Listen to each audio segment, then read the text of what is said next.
안호성 목사님이 쓰신 풀림이라고 하는 책이 있습니다. 저 책에서 저분이 어떤 장로님으로부터 받은 퀴즈가 하나 있습니다. 여러분, 제가 문제를 저걸 빌려서 한번 내볼 테니까 여러분들 한번 맞춰보시겠습니다. 숫자를 드리겠는데 그 숫자는 어떤 사람의 이름이 저기 적혀져 있고 그리고 그 사람의 직업도 저기에 적혀져 있습니다. 도대체 모르시겠죠? 저거를 뒤집어 보겠습니다. 뒤집어 보면 사람 이름이 영어로 나오죠. 이소희. 그리고 계란장수. 그녀는 계란장수다. 계란을 팔고 있다. 이게 나오죠. 그러니까 여러분 참 재미있습니다. 저 숫자를 뒤집어 보면 글이 나옵니다. 여러분, 우리가 인생을 살아가다 보면 이렇게 무언가를 뒤집었을 때 많은 문제들을 해결할 수 있다는 것을 우리는 깨달을 수 있습니다. 우리의 인생은 이 사람 간의 관계가 참 복잡다단합니다. 그래서 직장 상사라든지 또 혹은 동료라든지 그리고 가정에서도 부부관계라든지 부모 자식 간의 관계라든지 이런 부분들, 그리고 교회 안에서도 보면 교회 안에서 교우들과의 관계라든지 그리고 목회자와 교우들과의 관계가 때로는 복잡해질 때가 있습니다. 또 우리는 물질적인 문제 때문에도 참 힘들고 버거운 인생을 살아갈 때 있고 또 육신적인 질병의 문제 때문에도 우리는 날마다 근심하며 염려하며 걱정하며 살아갈 때가 많이 있습니다. 또 지금 시대와 같이 이렇게 코로나 팬데믹으로 인해서 온 세상이 전염병으로 버거워하고 또 이거 주사를 백신을 맞아야 되나 말아야 되나 이런 의구심도 들면서 참 많은 혼란 가운데에 두려움 가운데 우리가 살고 있어서 늘 불안합니다. 늘 초조합니다.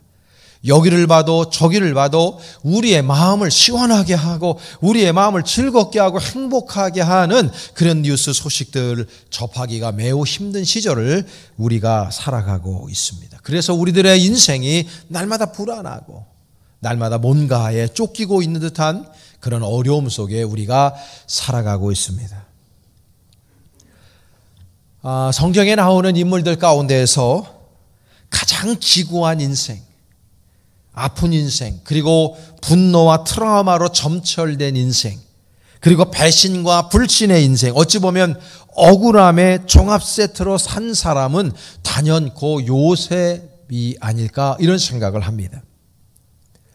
요셉은 이 피부치였던 그의 형들에 의해서 철저하게 배신당해 애굽의 노예로 팔려갑니다.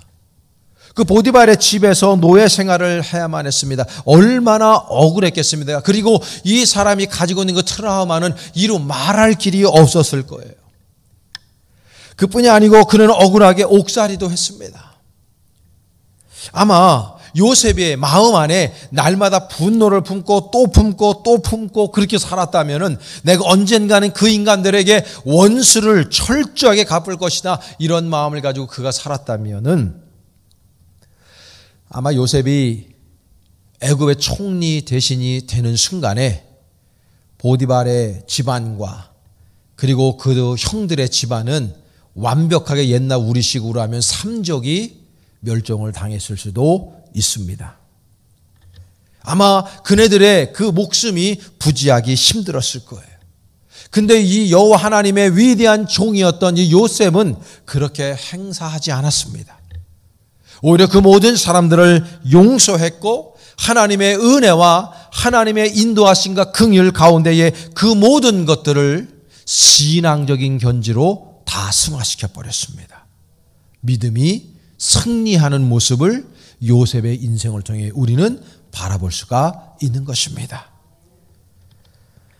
오늘 우리 본문은 요셉이 그의 형제들과 두 번째 만나는 장면, 가뭄이 너무 심해져서 그 형들이 애굽으로 양식을 얻으러 이스라엘에서 아버지 야곱의 심부름으로 왔을 때 두 번째 만났을 때의 일입니다. 그때 요셉 오늘 본문을 보면 형제의 우애, 형제의 애죠. 그것 때문에 이 가슴이 벅차 올라서 울음을 참을 수가 없었어요. 총리 대신이었기 때문에 자신의 스테이터스가 있어서 울음을 터뜨릴 수 없었어요. 그래서 모든 대소신료들을 그 총리 공간에서 나가라 합니다. 그 형들만 거기에 남겨놓고 그곳에서 대성통곡을 했고 그 울음소리가 성 밖으로 나갈 정도라고 오늘 본문은 우리에게 말씀해 주고 있어요. 그러면서 요셉이 형들에게 말하는 장면이 4절과 5절에 나와 있어요. 오늘 본문에 보면 요셉이 형들에게 이르되 내게로 가까이 오소서. 그들이 가까이 가니 이르되 나는 당신들의 아우 요셉이니 당신들이 애굽의 판자라. 당신들이 나를 이곳에 팔았다고 해서 근심하지 마소서, 한탄하지 마소서. 하나님이 생명을 구원하시려고 나를 당신들보다 먼저 보내셨나이다. 이렇게 얘기하는 거예요. 여러분, 형들의 입장에서 보면요, 깜짝 놀랐을 겁니다. 어떻게 애굽의 총리, 그때 당시에 최고의 국가인 그 나라에 자신들이 팔아먹어 생사를 알 수도 없었던 그 동생 요셉이 한 13년 만에 만났는데 그 동생이요, 이렇게 위대한 애굽의 총리 대신이 됐다고 하는 이 생각, 여러분 생각도 못했을 거예요. 요셉을 바라보며 형들은요, 아마 심장이 내려앉았고 하체에 힘이 빠지면서 이제 우리 죽었구나. 자신들이 한 짓이 있으니까요. 그런데 요셉이 하는 말이 걱정하지 말고 근심하지 말고 한탄하지 마소서. 하나님 아버지께서 역사하셔서 나를 형들보다 먼저 여기에 보내셨을 뿐입니다. 그들을 오히려 위로하고 있는 요셉의 모습을 보게 됩니다. 여러분, 우리는요, 때로는 고난을 만날 때 하나님을 원망합니다. 주변의 사람들을 원망하고 우리가 살아가고 있는 이 사회를 원망할 때 있고 우리가요, 근본적으로 우리들의 신앙이 흔들릴 때가 있습니다. 우리들의 문제를 사람의 관점으로 보면 여전히 불안하고 초조하고 염려하고 근심하고 걱정할 부분들로 점철되어져 있습니다. 그런데 이거를 뒤집어서 하나님의 관점으로 우리들의 문제를 바라보기 시작할 때 그때부터는 그 모든 문제가 축복이 되고 우리에게는 기쁨과 소망이 된다고 하는 사실을 여러분들이 기억할 수 있기를 바랍니다. 여러분들에게 놓여져 있는 그 인생의 문제를 한번 뒤집어 보세요. 반드시 그 안에 하나님의 축복이 숨겨져 있을 겁니다. 믿음을 여러 가지의 언어로, 단어로 규정 지을 수 있지만 오늘 본문을 근거로 해서 보면 믿음이라고 하는 것은 제가 볼 땐 시선 싸움이다. 이렇게 규정하고 싶어요. 시선 싸움이다. 오늘 우리에게 내가 처한 상황과 형편을 내 시선이 아닌 하나님의 시선으로 바라볼 수만 있다면, 내 앞에 놓여져 있는 그 두려움과 내 앞에 놓여져 있는 그 아픔과 역경과 어려움과 도저히 내 능력으로는 해결할 수 없는 문제를 내 관점이 아니라 하나님의 관점으로 바라볼 수만 있다면, 여러분, 그 문제는 더 이상 문제가 아니고 우리들에게는 디딤돌이 될 줄 믿습니다. 출애굽기 14장에 보면 우리가 너무나 잘 알고 있는 홍해 도화 사건이 잘 기술되어져 있습니다. 우리의 삶 앞과 뒤에도 홍해 바다와 같은, 그리고 뒤에서는 애굽의 철병거가 쫓아오는 것 같은 그런 어려움에 부딪힐 때가 너무나 많이 있습니다.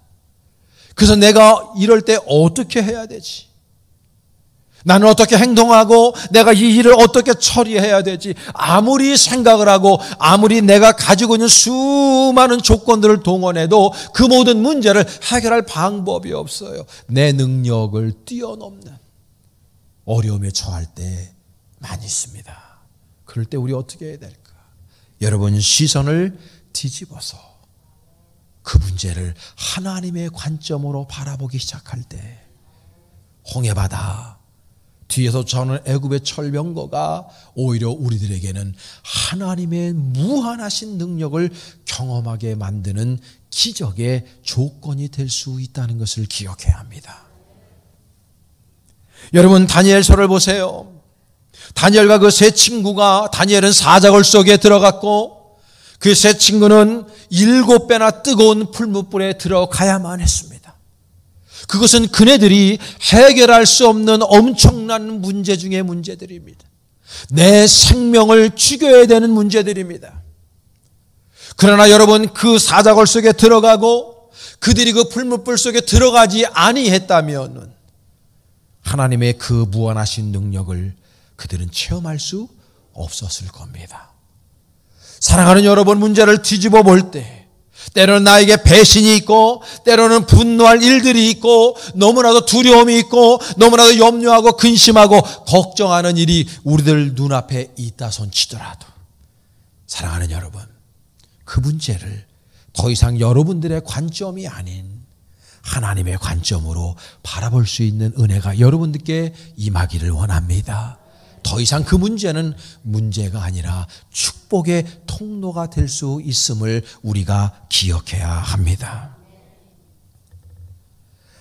예전에는 우리 그 급훈 같은데 교훈 학교 가면 반드시 그 앞에 칠판 위에다가 써져 있는 게 뭐냐 하면 성실 근면, 이게 꼭 써 있었어요. 그렇습니다. 아주 좋은 단어입니다. 지금도 그 단어는 우리 인생에 있어서 가장 중요한 단어라고 생각합니다. 그러나 그때는요, 명이 짧았을 때, 한 60세, 많이 살아 70세 살 때는요, 일평생을 아주 성실하고 근면하게만 살아야 됩니다. 앞만 보고. 그러나 지금 시대가 바뀌었습니다. 그 유명한 김정은 교수는 그분은 그런 얘기합니다. 지금 이 시대는 100세, 120세를 살아야 되는 시대이기 때문에 성실과 근면한 모습만 가지고 살 수 없고 창조적인 삶, 창조적인 생각과 유머가 있어야 된다고 말합니다. 저는 그분의 말씀에 100% 동의합니다. 여러분, 이 창조적인 생각, 창조라고 하는 말은 매우 하나님적입니다. 하나님 아버지께서 이 세상을 창조하셨기 때문이고 지금도 계속해서 세상을 창조해 가시고 있기 때문이죠. 여러분, 하나님은 얼마나 유머스러운 분인가. 여러분, 온 세상 하나님께서 창조하신 창조물들을 다 보세요. 하나님은요 매우 컬러풀하신 분이에요. 하나님은요 매우 버라이어티하신 분이에요. 이분은요 똑같지 않습니다.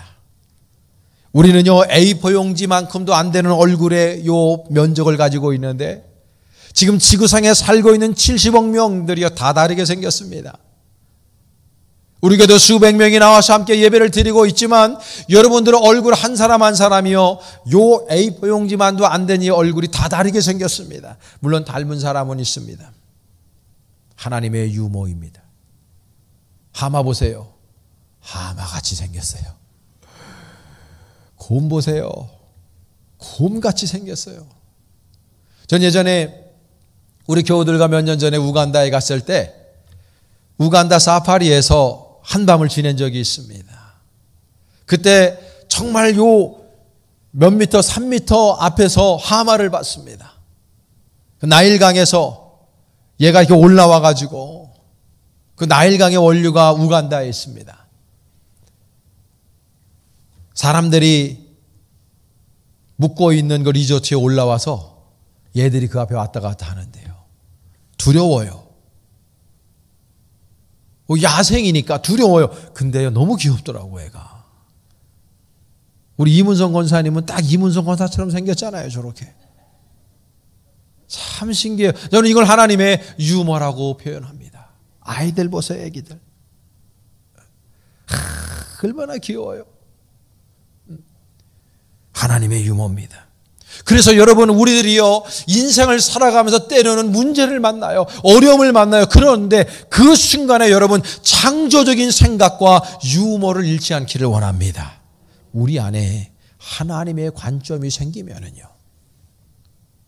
하나님의 은혜가 우리 안에 꽉 들어차면요, 우리의 문제에 집중해서 걱정하고 염려하는 인생이 아니라 그 문제를 오히려 하나님 아버지의 은혜와 주님의 귀하신 충만한 기적을 체험하는 기회로 삼을 수 있다는 걸 우리가 기억해야 됩니다.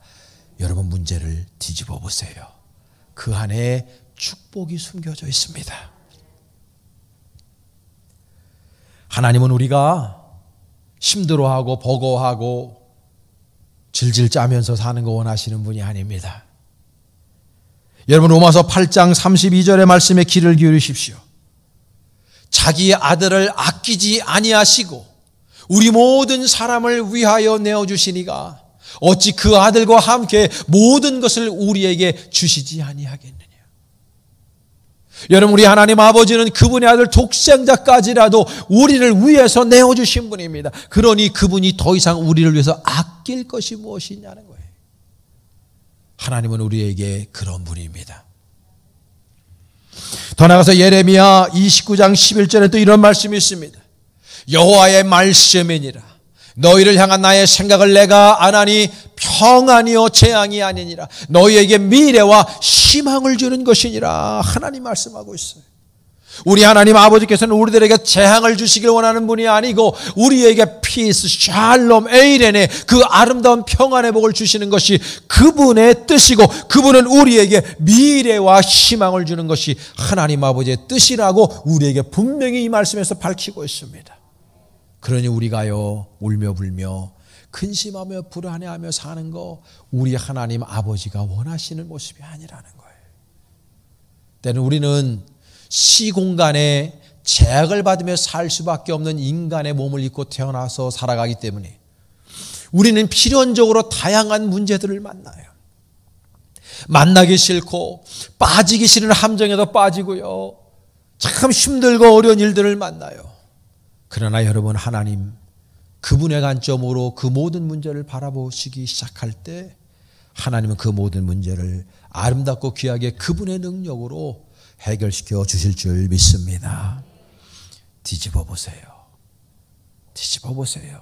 하나님의 은혜가 그 안에 분명히 있을 줄 믿습니다. 저는 고인이 된 현대그룹의 명예회장이었던 정주영 회장님을 참 존경하는 분 중에 하나입니다. 그분의 존경할 부분이 많이 있는데 그 중에서도 긍정의 마인드를 저는 참 좋아합니다. 이분은요, 1970년대, 지금부터 한 40여 년 전에 초반에 전 세계에 석유 파동이 있었어요. 그때 우리나라도 원래 그때 경제가 시원치 않았을 때지만 아주 가난했죠, 우리나라가. 그런데도 더 어려워졌습니다. 그때에 우리나라가 살 길이 중동에 가가지고 어떻게든지 중동의 건설 사업에 뛰어들어서 오일머니를 벌어오는 방법밖에 없었어요. 그때 우리나라 남자들이 독일의 광부로 갔고요, 우리나라 여성들이 독일의 간호사로도 갔습니다. 그때에 수많은 사람들이, 또 기업인들이 중동 국가에 가서 벌어먹을 게 없다고 생각했어요. 왜냐하면 30도만 조금 넘어가도 숨이 차오르고 죽을 지경인데 비 한 방울 내리지 않는 50도가 넘는 그 사막에서 뭘 얻어먹을 수 있냐 이거예요. 모든 사람들이 다 안 된다 그랬어요. 정주영 회장이 시장 조사를 하러 중동에 갔다 오죠. 그리고 난 다음에 박정희 대통령을 독대하면서 박 대통령한테 한 얘기가 유명합니다. 정주영 회장이 박정희 대통령에게 이런 얘기합니다. 대통령님, 1년 내내 비가 안 오니까 쉬지 않고 일할 수 있습니다. 여러분, 저도 이 교회를 줘봤지만요, 이 토목공사하면서 지압할 때 비 오면요 굉장히 곤란합니다. 공정이 늦어지고 일주일 늦어지고 10일 늦어지면요 돈 들어가는 게 더 많고요, 건물 자체가 상해요. 콘크리트 같은 거 칠 때 비 오면요 그 콘크리트 양생이 잘 안 되는 거예요. 근데 이분이 얘기하는 거예요. 비가 1년 내내 안 오니까 공사를 중단하지 않고 공사 기간을 단축할 수 있습니다. 낮에는 더우니까 자면 됩니다. 왜냐하면 중동과 우리는요 완벽하게 바뀐 세상이기 때문에 우리가 밤에 거긴 낮이고 우리가 여기 낮에 거긴 밤이에요. 그러니까 우리나라 사람들이 거기 가서 굳이 밤낮 바뀌어 살 일이 없다는 거예요. 낮에 더우니까 일하지 말고 낮에 자면은요 시차 적응할 필요도 없다는 거예요.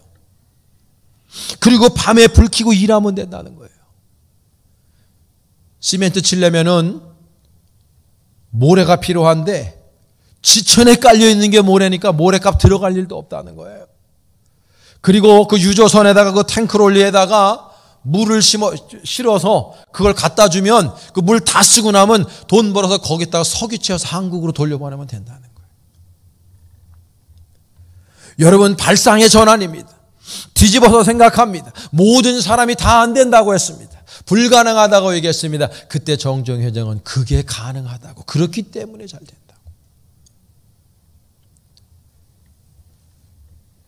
나이키 창업주고 또 나이키에서 나이키를 일으킨 사람이 처음에 아프리카에 가서 이 나이키를 어떻게 팔아먹을까 바이어를 보냈는데 거기 가봐야 사람들 맨발 벗고 다니니까 팔아먹을 데가 아무도 없습니다. 창업주가 가서 보니까 야 이 사람아, 이 사람들 신발도 안 신고 다니니까 여기다가 팔아먹어야지 어디다 팔아먹나 이 사람. 발상의 전환, 보는 시선의 차이가 이토록 다릅니다. 뒤집어 생각하는 거죠.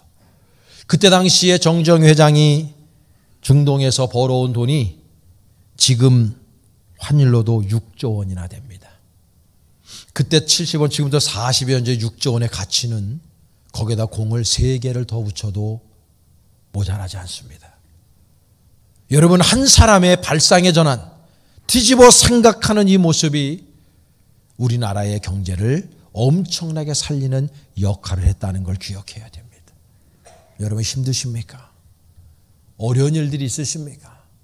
어떤 문제 앞에 여러분 봉착해 있습니까? 내가 할 수 있는 것이 아무것도 없다고 생각이 드십니까? 여러분 그 문제에 집중하지 마시고 하나님의 관점으로 그 문제를 바라보고 문제를 뒤집어 보세요. 하나님께서 여러분들을 위로하시고 하나님께서 놀라운 기적을 그 문제 안에 숨겨 놓으신 줄로 믿습니다. 밀레의 만종이라고 하는 그림 많은 분들을 다 잘 알고 있습니다.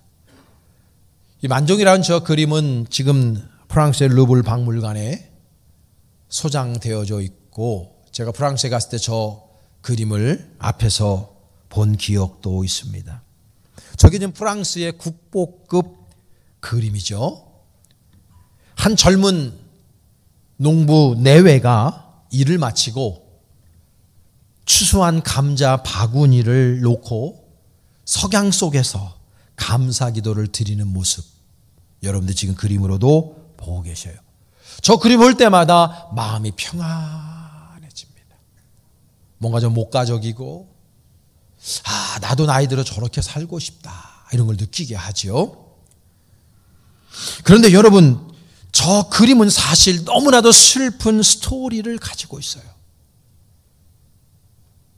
젊은 부부의 발치에 놓여있는 그 감자 바구니는 사실 감자 바구니가 아니라 아기의 관이었습니다. 죽은 아기를 묻으려는 장면이었어요. 저게 원래가. 밀레가 저 그림을 그릴 때 1860년경에 밀레는 유명한 화가가 아니었습니다. 전혀 알려지지 않은. 그래서 지금식으로 하면 그림 물감 이런 것도 도화지 이런 것도 살 돈이 없었던 사람이었습니다.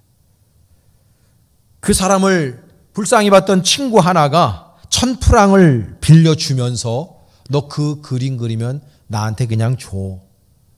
친구가 불쌍해서 그림을 사주는 대가로 1000프랑을 주고 그걸 가지고 그림 물감을 다 사서 그린 그림이에요. 근데 그림을 그리는 걸 친구가 가서 보니까 젊은 부부가 관에다가 죽은 아이를 담아놓고 기도하고 있는 모습이 너무 섬뜩하고 보기 좋은 것이 아니었어요. 그래서 그 친구가 프로포즈 한 겁니다. 그거 아기 간을 감자 바구니로 바꾸면 어때? 돈 꿔준 친구가 그렇게 얘기하니까 그래 그럼 그렇게 하자. 그리고 저거를 아기의 죽은 관을 감자 바구니로 바꿨을 뿐입니다. 여러분 지금 저거 보면요, 다른 톤은 아무것도 바뀐 게 없어요. 그림의 내용도 바뀐 게 아무것도 없어요. 단 하나 바뀐 것은요, 아기의 관을 감자 바구니로 바꿨을 뿐인데 저 그림이 우리에게 주는 의미는 완전히 그 의미가 다릅니다. 우리의 인생이 그렇습니다. 단 하나, 우리의 관점을 하나님의 관점으로 바꾸기만 하면, 신앙적인 관점으로 바꾸기만 하면 우리들 안에 놓여져 있는 너무나도 큰 홍해 바다와 같은 그런 문제들, 애굽의 철병과 같은 그런 문제들, 그리고 요셉이 느꼈던 그 여러 가지의 트라우마와 아픔과 쩔기와 배신감들, 그래서 오는 인생의 문제들, 이 모든 것들을 하나님의 관점으로 바라볼 때, 뒤집어 생각할 때 더 이상 그거는 우리에게 문제가 될 수 없다는 것을 우리에게 가르쳐 주고 있습니다. 사랑하는 여러분, 여러분들이 가지고 있는 문제를 한번 뒤집어 보시기 바랍니다.